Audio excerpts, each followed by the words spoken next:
Nahibulong o ganahan maminaw si Herodes sa mga pagwali, sa mga paghimangno ni Juan, bisan kini patok kaniya.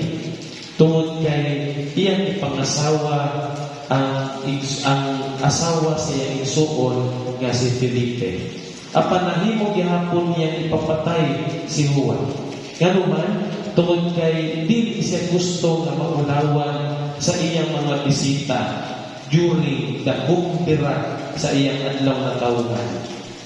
Munang gituman niya ang iyang saad kadto sa anak ni Herodias kadtong dalagita. Tungod usab sa pagdumot ni Herodias, iyang ipangayo dayon ang ulo ni Juan. Maligsuon ang garbo ug ang pagdumot kuyaw. Nganuman, tungod kay mugikan o nagagikan kini sa atong mga dantang tinguha. Bisan dako ang pagtahon ug kahadlok ni Herodes kang Juan, nalagwan kini sa iyang garbo tungod sa iyang mga bisita nga nakadungog sa iyang giingon.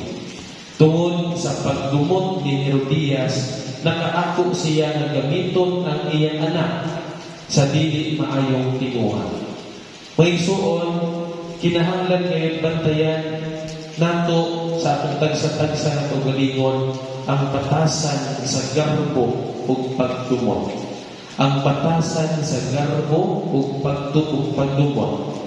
Tungod kay kini mahimong tinungdan sa mga dili maayong tinguha ug mga buhat. Lisod kining garbo, tinuod nga kining garbo sa atong tagsa-tagsa na pagalingon, bitin na nato kini. Pero lisod kung dili nato mabantayan ang batasan sa atong garbo, ang batasan sa atong pagdumot.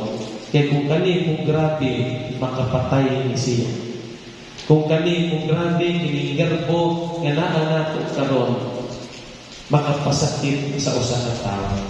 Again, mga igsuon, matod pa sa Newton's law, for every action, there is an equal reaction.